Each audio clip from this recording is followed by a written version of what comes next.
What have I learned then from freezing my balls off for 30 days? The first thing that I wanted to establish is that just like with a lot of stuff where people look at the short term to solve a long term problem, it's not going to happen. A little bit similar to intermittent fasting.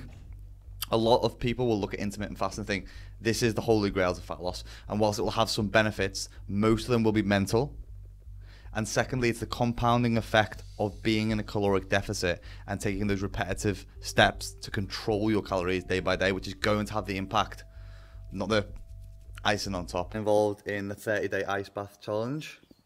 Lucy Davis fit. You're a week behind me. No, I'm a day behind you.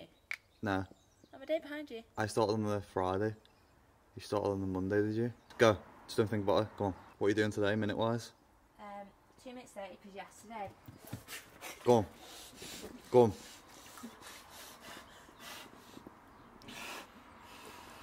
So the thing that Lucy struggles with is getting the shoulders in. Fucking hell, it's really cold today. Deep breaths. All the way in. So what are the proposed benefits of ice baths? Because there is quite a few of them. We see it talked about often. We see people on Instagram, social media quite a lot at the moment pushing the popularity of it. I'm in an ice bath. This is my morning routine. We fucking know. Apart from pushing an agenda of trying to live a perfect lifestyle and that you have some kind of crazy 2-hour routine, which is more about mental masturbation than actually is about improving your own quality of life, the benefits of ice baths are vast. And I've noticed over the last 30 days, in terms of like a percentile, is definitely pushed the needle in the right direction of having positive benefits.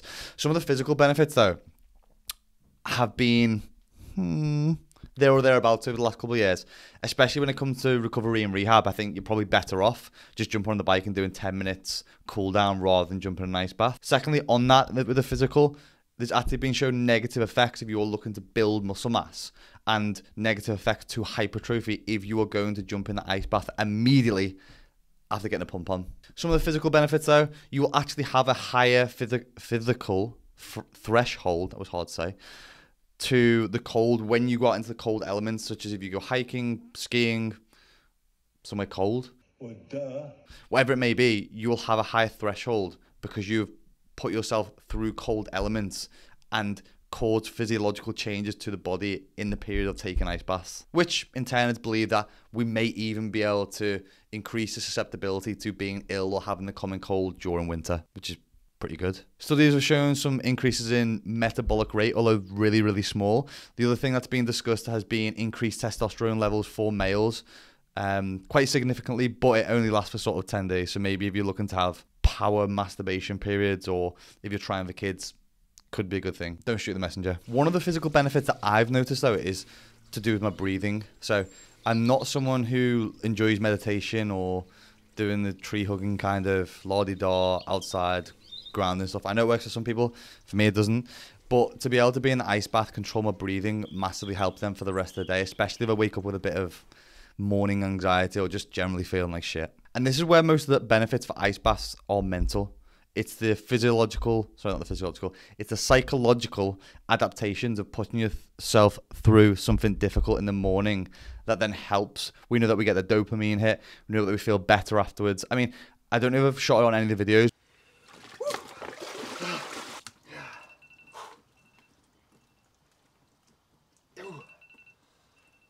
But immediately after getting out of the ice bath, I've just got a big, massive smile on my face. I feel good. I'm ready for the day. I'm fucking cold.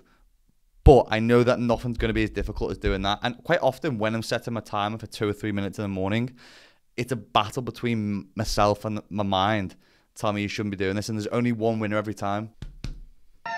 I think the reason for this is if you can put yourself in pain, cold, something uncomfortable, and really be able to tap into a part of your inner self that is calm during the face of the adversity, it just helps create a better version of you.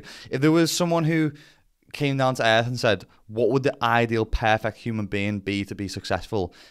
You would put them through some kind of pain or difficulty in order to be able to embrace further challenges down the line. I'm not saying that ice bath is your battle with your inner self to overcome all life's adversities, but helps to do something difficult in the morning. I think some of the things that both me and Lucy have noticed is that just when we do it at the very start of the day, we both feel great from it. It's one of the things that even if I feel like a pile of shit when I've done something in the morning, or I've had some pissed off email, or I get out of bed and not in a great mood, doing that as soon as I get out, I always feel better off than worse off. Exactly the same with exercising as well, getting that dopamine hit.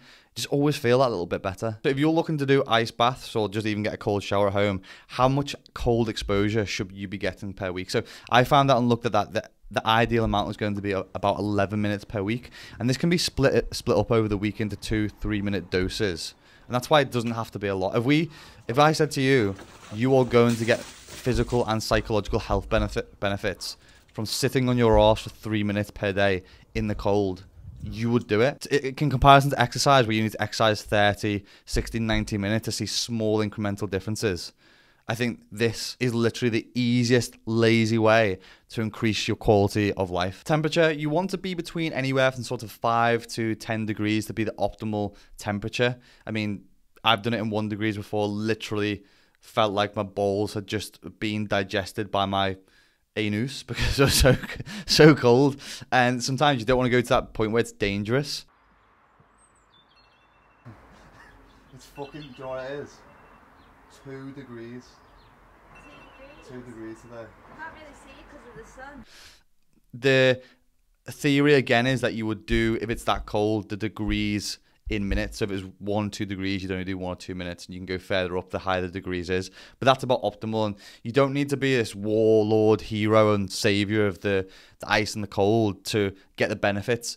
You don't have to be picking the ice off the bottom of the ice bath or have cubes floating around in there, which is sometimes what we see on social media deemed as the norm, in order to get the benefits from it. Best time to do the ice bath, again, me and Lucy always do it early morning. I think if you can challenge yourself by doing something hard early on, nothing else in that day is going to feel as difficult as doing that. No matter how much you don't want to get in, no matter how much my mind has told me not to, just simply doing the thing has great repercussions on your ability to be proactive for the rest of the day and create a feedback loop that doing hard things leads to positive outcomes. Again, going back to some of the literature, that doing the ice bath after doing hypertrophy work has disadvantages to muscle growth and hypertrophy. If your goal isn't to be jacked and massive and you don't care about growing muscle, by all means do it after training. What I'd also say is do what's optimal to you. I'm a big fan of this being an optimal, suboptimal, and what I mean by that is doing what works for your day. If you don't have the time in the morning to do it later on. Just get it done. Last couple of things on ice baths, which I've been playing around with myself, is dunking my head under at the end. Don't do this as soon as you get in. There's something called the body's mammalian, I don't know if I'm saying that right, diver reflex, which is when a human holds their breath and submerges in water. The face and nose become wet, which in turn causes bradycardia, apnea, and increased vascular resistance. These three main physiologic changes are collectively referred to as a diving reflex. So basically what it means is it's the body's physiological response to submersion in cold water, which shuts down the body parts in order to conserve energy. So basically, if you dunk your head at the very start of the ice bath and then come up and do the ice bath, your body's already pushing blood away from those cold areas to preserve energy, so you won't get the full effect. So dunk your head at the end. One of the other things I've been playing around with is jumping out and not using the towel straight away. So just drip drying, getting a bit more cold on there, immersing myself outside, just walking around in my back garden, just feeling great in my boxes and my ballies. So if you're weighing up whether you should do it, the cost breakdown, let's do quick maths. Lumi ice bath, which I have no ties with or relations with. So I've just seen one here, Recovery Thermopod, £75 plus £5 delivery, which is £80. So even if you do the 30 days, it will cost you £2.66 per day. £2.66 per day and 3 minutes for you to feel significantly better.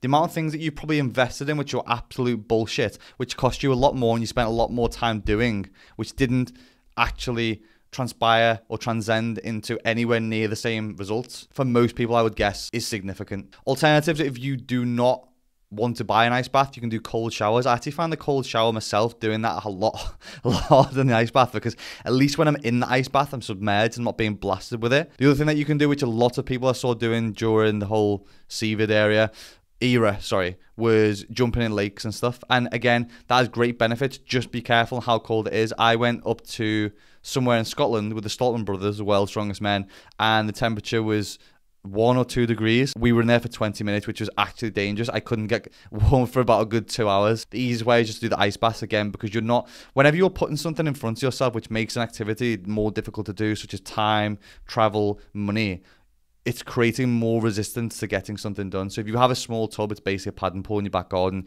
put some water in, put some ice in, change it once a week, job done. Just going to finish with this as well, because it's something that I wrote down whilst I was thinking about the ice bath. Doing difficult things are valuable. Doing the difficult thing first and knowing you did something hard will make challenges feel easy.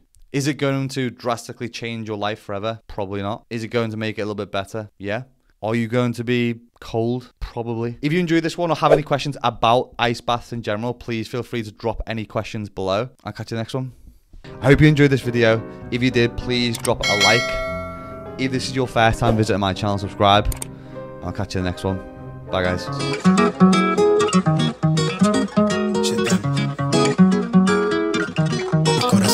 Gun finna jump for this shit up top when I